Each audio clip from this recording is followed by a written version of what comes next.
right. Welcome, ladies and gentlemen, to the JT Show. I'm honored to have my guest, Mr. Mike LaFromboise, joining us from Big Sky Country, huh?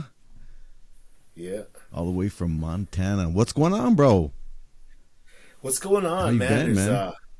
springtime's coming up, ceremonies are happening back home, so I could never powwow during this time because ceremonies are always at this time. So powwows were a no-go. I could never go to like Hinckley or stuff like that, but once ceremonies are done, I'm Right. free to hit the road, and we got one coming up, so our renewal times is coming up. But springtime, man, I'm working for Administration for Native Americans, and we're doing our panel review for them, Mm-hmm. getting the tribes the money they need to help themselves. And what else is going on? Summertime.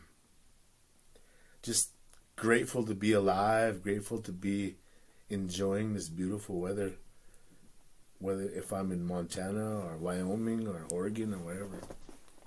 Just grateful. Did you guys get hit pretty hard this year out there, Snow wise, weather-wise? yeah. Yeah. In this area, I mean, it's flooding right now because it's warming up and a lot of runoff is happening. So that's going to be from now Oh, until yeah, that's maybe the right. end of May, the runoff, and then it will kind of subside and people will start to get into the water. I'm currently in Polson, Montana, and right this way Mm-hmm. is the lake, so the big Flathead Lake. It's not in Great Lake proportion, Mm-hmm. but I think it's the biggest freshwater lake this side of the Mississippi. Little fun fact for Oh, the really? JT show. Oh, man, I didn't even know that. Oh Yeah. yeah, I'm over here in Great Lakes country. We just got all the lakes and the water is abundant. So it's like I take all of that for granted. you know, right?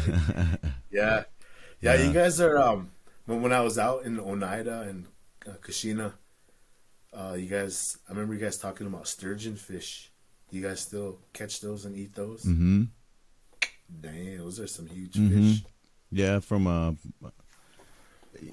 of a lot of the dams and they used to come up the rivers and all the dams and everything kind of prevented that. So it's kind of like has to be through like the Department of Natural Resources, and there's like a special Yeah. release that they have twice a year. But yeah, they'll do like ceremonial feeds from that and stuff with the surgeon. It's like like a dinosaur fish. It's like super old, but That's real, yeah, real that's like interesting. one You of our brought that up. traditional Dinosaur things. fish.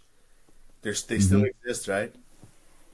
Mm-hmm. And I remember this conversation that these elders had, Blackfoot elders, and very fortunate to understand the language and stuff like that. So I was listening to them talk, and they were talking about dinosaurs being gone.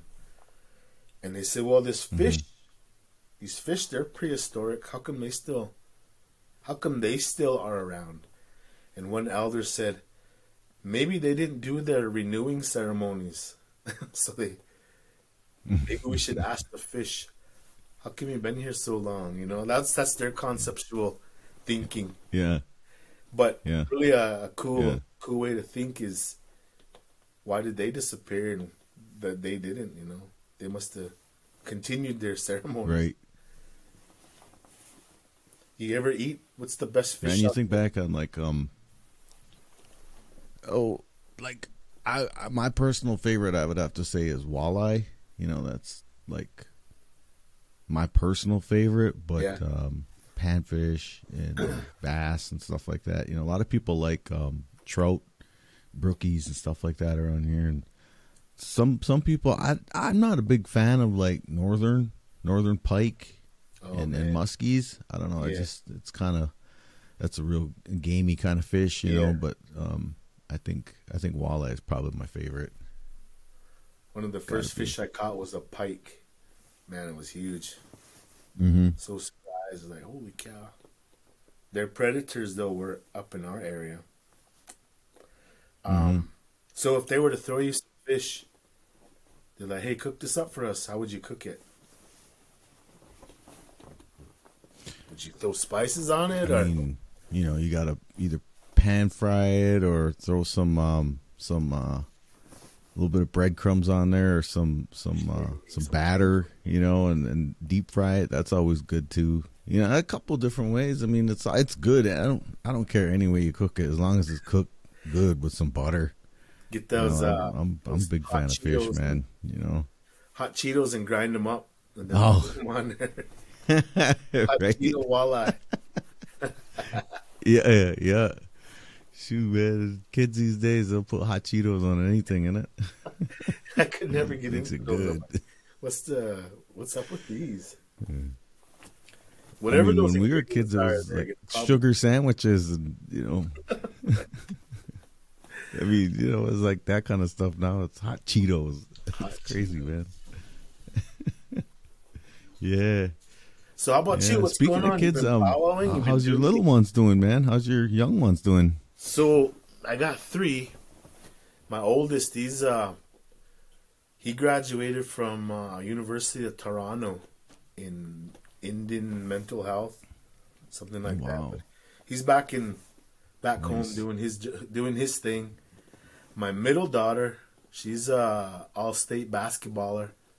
She's now playing basketball for Montana State in Havre Mm-hmm. on a scholarship. And then my youngest, Mm-hmm. I just bought my youngest a car and I brought it up to her, and she's gonna be graduating high school next year, possibly. Just depending on how she Mm-hmm. does in class. So they're doing pretty good. They're all their own little personalities. They're not the same people's, but they all got a little bit of me in them. So I know they can play ball. They all powwow. I think the oldest and the youngest, they Yeah. like to sing, so there's that. But I work with them. So let me ask you a question. Sure. Like growing up, around powwows and stuff. I mean, each of us kind of had their own, exposure to powwows, to ceremonies and stuff. And I kind of seen like a mix of, get your kids started young in their traditions and their culture, and part of which includes powwows and stuff. I'm not going to go out there and say that powwows are the end all do all of our culture, because they're not. I mean, Yeah. it's kind of more of that tip of the iceberg type of thing, like real visible.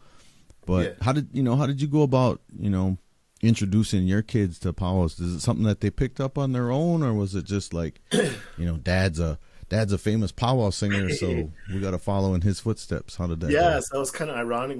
My daughter, she just was interested in singing and at her school, and they're like, "Oh, why did you want to sing?"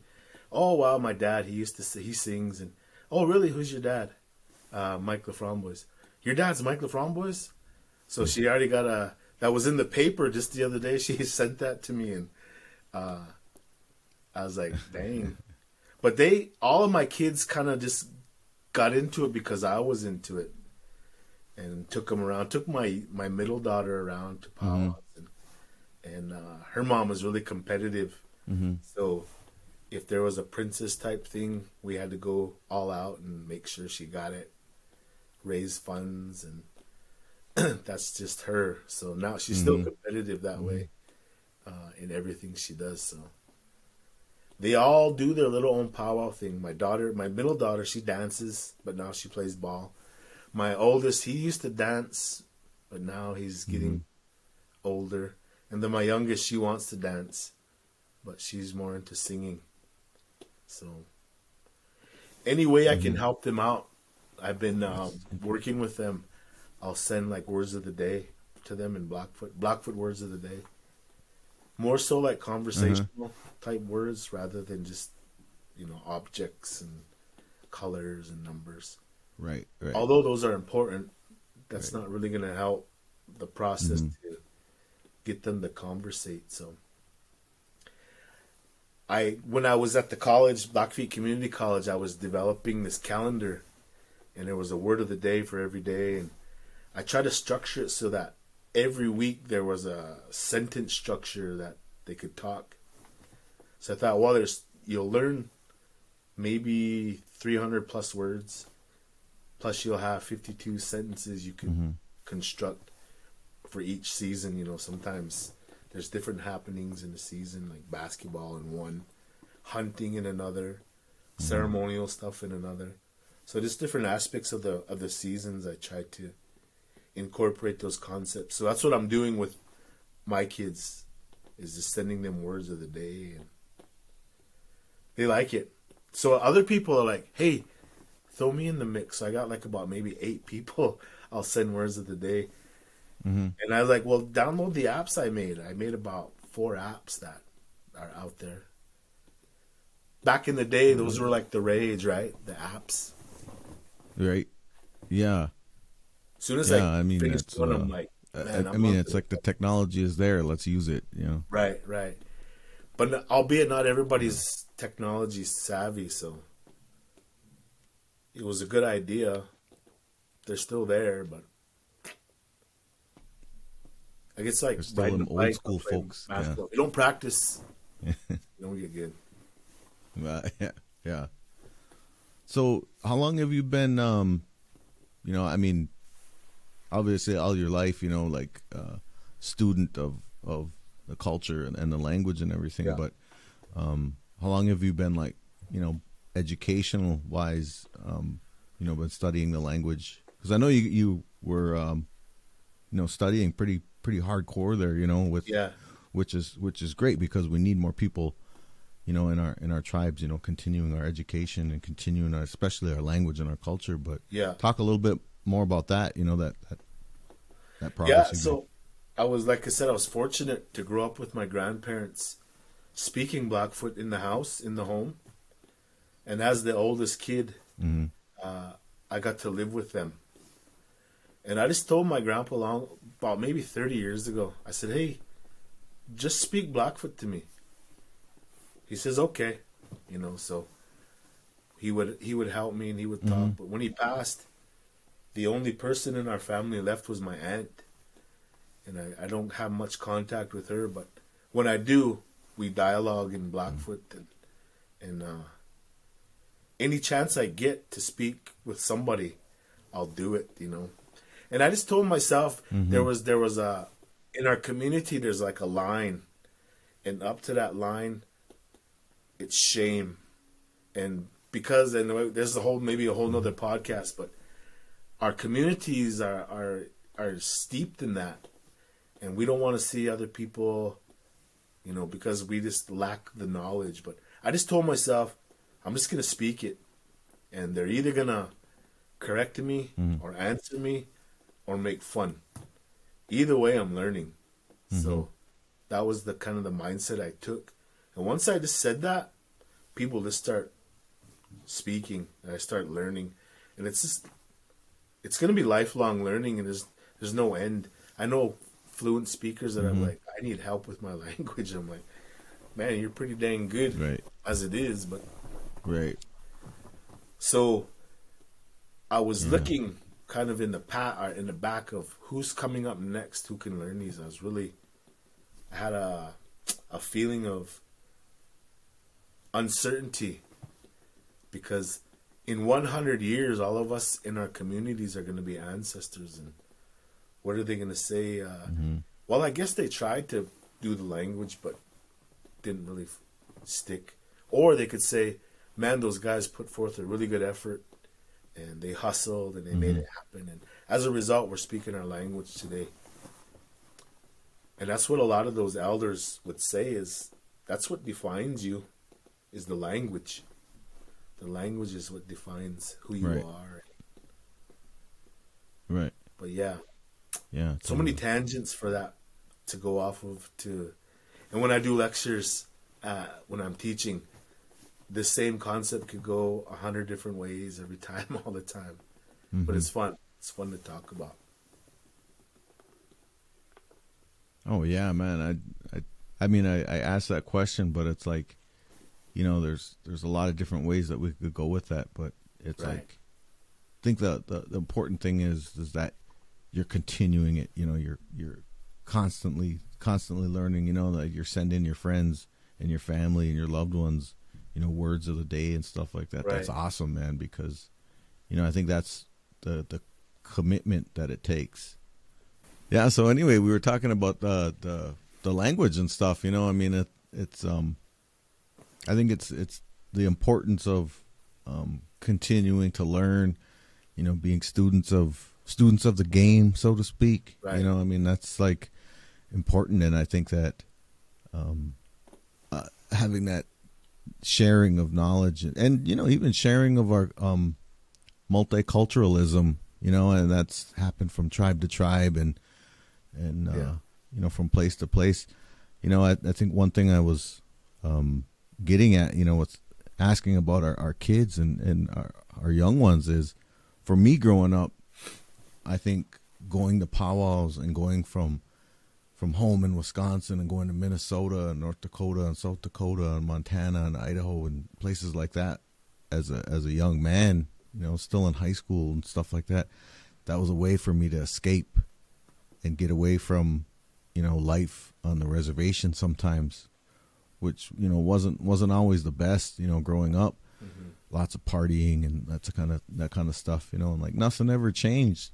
Yeah. And I think that I'm just wondering like what your perspective is, you know, what were powwows for you growing up? I mean, you know, being a good singer, being, you know, very talented singer and going around, I mean, what was that pressure like to, you know, I mean, not only to use powwows for fun or for whatever, but also that pressure to perform, you know, on a week to Yeah. week basis, you know, talk about So, that a little bit. am I synced up with my mic? Am I doing all right with sound? Oh, Can you're you hear me? good. Am I on? Okay. Yep. So, powwows for me, I started like when I was about 3 or 4. I remember, and there was just always powwow music in the background, and that's just what I picked up, and it just kind of came natural, and I started to just. My parents just brought me there, and then about maybe 12 or 13, I started going on my own with other people, and my parents kind of was working and whatnot, but they allowed me to go to powwows pretty much every weekend. So it was pretty. It wasn't much pressure because it was fun. There was no pressure of a singing contest or hey, how much we getting paid, because we didn't have that conceptual worldview of you gonna pay us type thing. It was just more fun. And that was kind of like in the late 70s, early 80s, and when the 90s picked up, that's when the singing contests started to kind of pick up, and they weren't that much. They were like 2,000, 2,500 for first, or 1,000. The money wasn't really a big thing, and it's just starting to kind of be that now. Money is starting to be a big factor as to, hey, should we go to that powwow or that powwow? Right. That's a whole nother lecture, but Right. there was no Right. pressure to perform because it just happened. And then people started to notice that I could sing, and they just started asking me. Early on, when I was about maybe 13, I sang with Eagle Whistles as a kid, and they invited me over to sing. Or who else? Eagle Spirit from Washington. Just different ones, White Eagle. So I started traveling with Black Lodge and all these groups early on. And then, you know, you kind of, are you going to sing contempt or are you going to sing original? And I had the opportunity to sing with Right. like the Boys and Blackstone. I'm like, oh yeah, I'll go. You know, real nonchalant, like. And then when it started to get competitive, they started to rely on you to be there, to be like, you gonna come? Mm-hmm. And they would make sure that you get there. And if you won, it was evenly split up. But that's a whole other lecture too about money pay and who you're singing with and how Right. much you get paid. Was never really an issue because if I went to a powwow, I made sure that I had my money there and Yeah. back and a place to stay. So I wasn't really stressed about it. Like some folks are, man, if we don't make this powwow, we ain't gonna make food or rent, or I don't know if that's the case, but it seems like that sometimes. So his pressure wasn't really there. Oh yeah, only when it started to get into big money, Right. then the pressure was Seem there. like you're You broke. had to perform. You had to have your A game every time, all the time. And you had to learn songs. Like with Mandaree, they never showed you a song. You either get it or you don't. And if you don't get it, what the hell you sitting there for, type thing. So there's that aspect. But I was really fortunate to sit down with a lot of those really good old singers like Charlie Gopher, Russell Standing Rock, Merle Tendoy, Bill Runs Above, Bill Baker, Tiny Ballinger, Johnny Smith maybe a couple of times, but I didn't really sing with him. There was just a lot of those old singers, Clyde Haverunner. And then that was kind of more original style. And I sang with some contempt groups, but didn't really adhere. I just kind of went towards old style. Maybe it was just because Bill and the Noon Boys would always call me up. Probably why I stuck with it. I don't know. Right.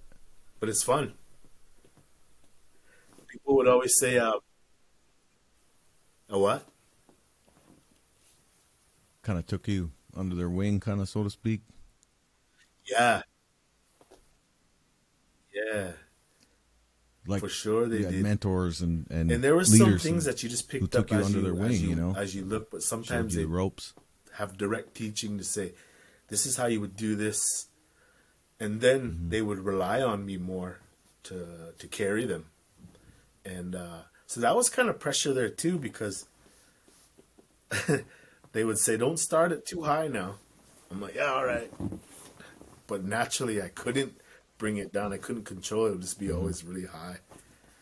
And they'd always get mad at me for starting it way off. So I'd be the only one singing sometimes, which was kind of funny. I'd have to laugh.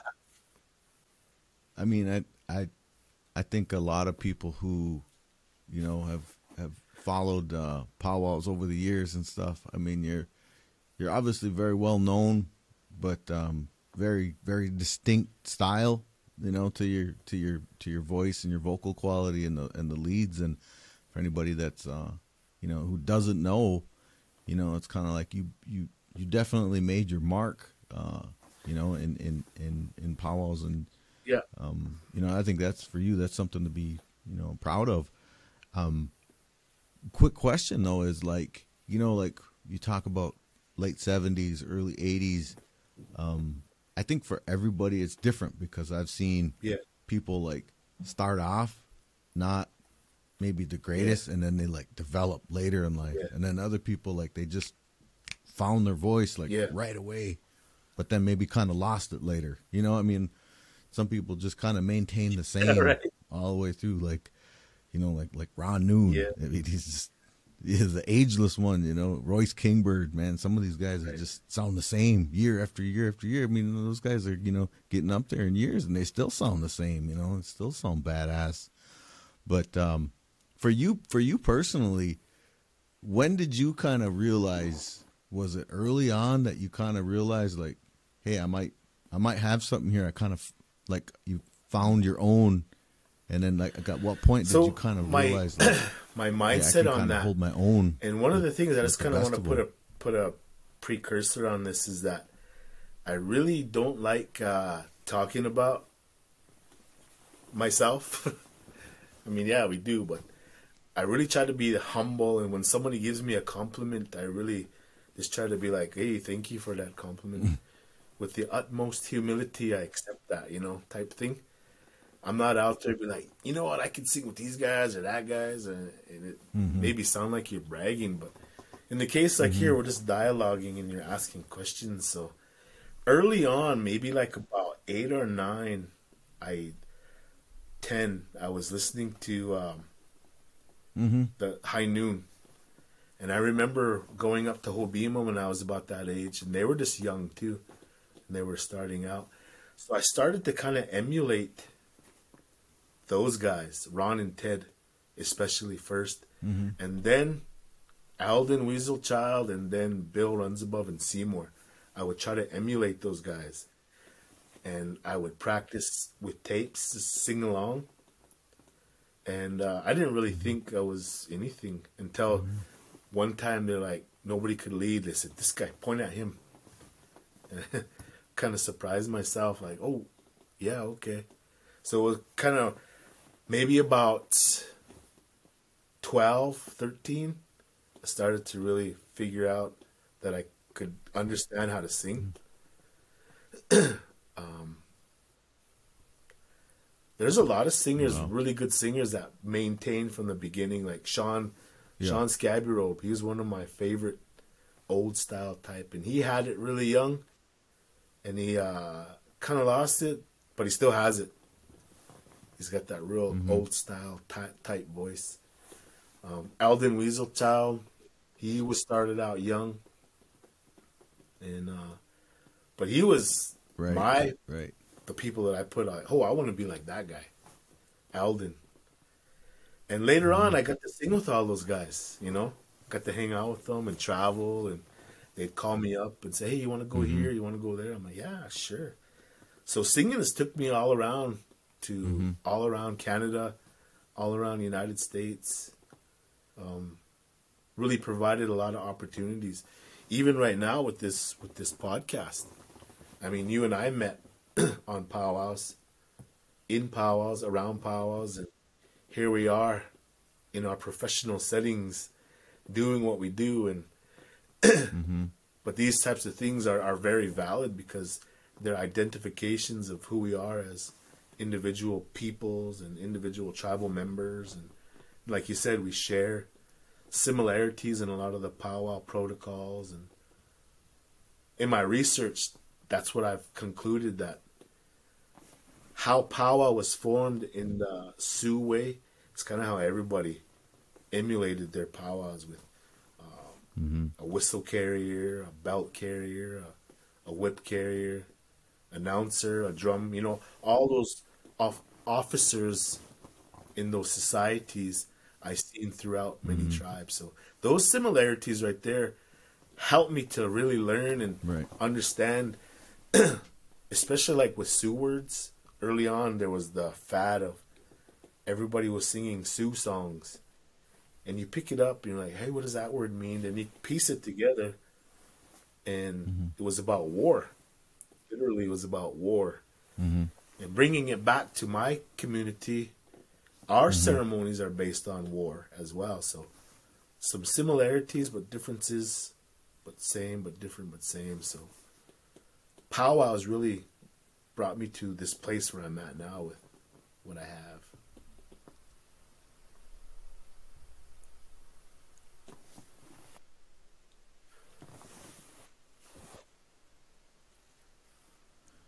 I remember the same way you described, you know, being a young guy and listening to tapes and recordings, you know, and I remember coming across this one recording. It was I think it was from Crow Fair '99. You were singing with Bill and the boys, you know, Eagle Whistles, and I remember. I mean, I was just a young cat then, you know. I didn't hardly know nobody or nothing, but I remember hearing this recording, and then, you know, you were. I didn't know it at the time. I didn't, you know who you were at the time, but I just remember hearing like, dang, this one dude was like killing it, you know, on the leads and like, you know, kind of carrying the tune. And I think the recording kind of started, and you weren't on the first few songs, and then like track 4 or 5, you were on there, and then it just like, bam! It like the recording went from here to like another level, and I was like,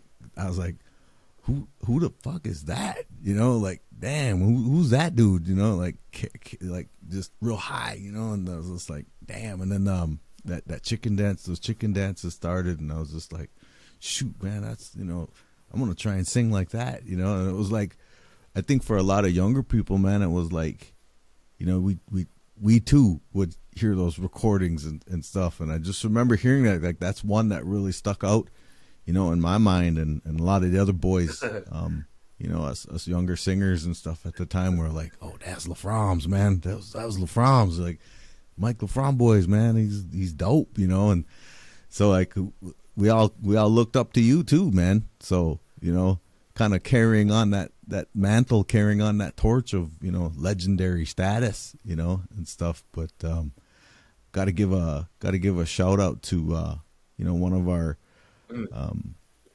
walked on, our famous recording artist Tony Isaacs, man, from Indian House Records. He passed away last year.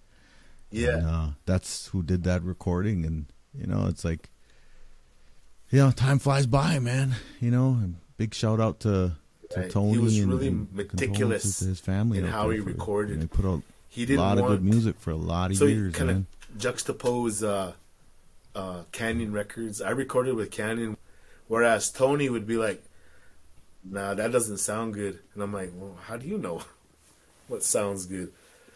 But all he had was just a DAT, digital audio tape, and we were talking earlier, you and I, about overdubs. Yeah.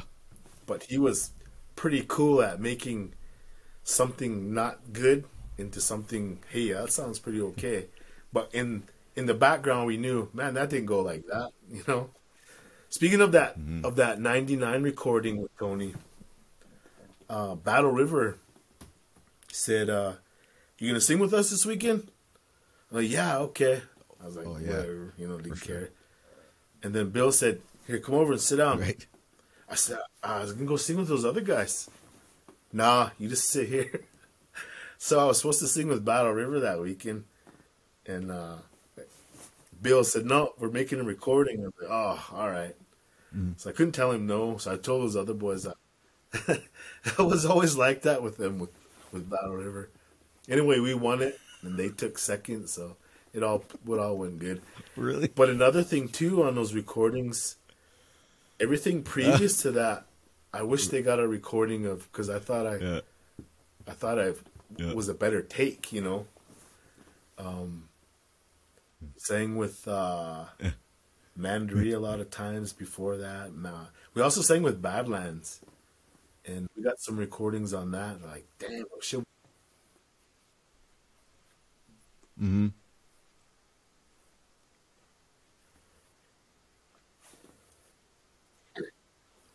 Mm-hmm. Mm-hmm.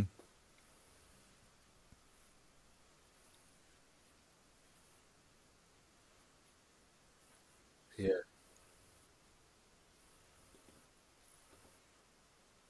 Yeah. It was a good one, man. That was a good one. I noticed kind of, and I've talked to people, as like more recently, and I'm just gonna run this past you, man. But I kind of noticed, like, remember back in the '70s, like, Badlands and Porcupine, Red Earth, and all the drums back then, man, sing on bass drums, sing real high, kind of. Everybody kind of had a similar style, I guess, like a similar style that was predominant in the '70s, and then the '80s came, and then words, and it's like drum groups really, really went out of their way to be different, to sound different, to sound unique, and like you had all these drum groups from the '80s and '90s, and of Red Bull and Blackstone and Northern Cree and Mandaree and Stony Park and the Cinnabon Juniors and Sue Cinnabon and on, Yabe. Yeah. And everybody just, sounded more and more and more different. And nowadays, today, I kind of see it like it's almost coming back. Right. Like maybe it's like that slingshot effect or something. So like with that, everybody went out of their way to sound different. And now in it's my like, worldview, this is just my opinion on that. Because I got a chance to see it firsthand. And like, I look at traveled, YouTube sometimes, and like, if I don't mainly see the in Montana, name, Idaho, like, sometimes I have a Wyoming, hard time distinguishing that area. who's And a lot of the singing. same like, groups man, were there. like it sounds So I got to good. see them I'm and not listen saying to I'm them not and knocking hear it. It them. sounds bad. It just And the first, I went remember from a in lot of the groups to another late groups. Like 70s, it's early more 80s, sounding similar, Sioux songs used to very be similar to predominant the way it everywhere. kind of sounded back in the Everybody was '70s. singing You Sioux know, songs. I don't know Or what's your just Sioux what's your people, take Sioux on that, drums. man? Is there And any kind of thoughts on filtered out. why that is? Other groups started to sing them. Remember Myron Red Day and Mm-hmm. what was his group called? In Red Nation. He kind of started that trend of Sioux. Before that, like Porcupine, Badlands, Mm-hmm. Crazy Horse, Black Hills, they all had that Lakota wording in there. And that was the rage. And I recall Black Lodge when they first started Mm-hmm. back in '83 is when I first saw them. They were all just real young kids. And they started to sing Stony Park songs. And I remember Stony Park and Chiniki Lake, they're from the same reserve. They were singing their word songs, making them popular. Mm-hmm. And Stony Park and Chiniki Lake were the same, but different, but same. But you could tell the differences, but the same language. So Black Lodge started to sing their songs, and then Mm-hmm. Black Lodge started to sing Navajo songs with White Eagle. They were traveling. Then after White Eagle, Black Lodge started to Mm-hmm. sing Cree songs with Blackstone, Whitefish Juniors. Then they started to kick out Blackfoot word songs. Mm-hmm. So I can see the trend of how game changers like Black Lodge and then later on Ayabe Mm-hmm. came into play, singing their style. And they changed the game like Black Lodge did, like Stony Park did. And they were popular because maybe they had Mm-hmm. bigger, what do you call those, PA systems that really, they turned it up loud and they made them sound good. Whereas if you were just a crew, jamming out, you didn't have that energy.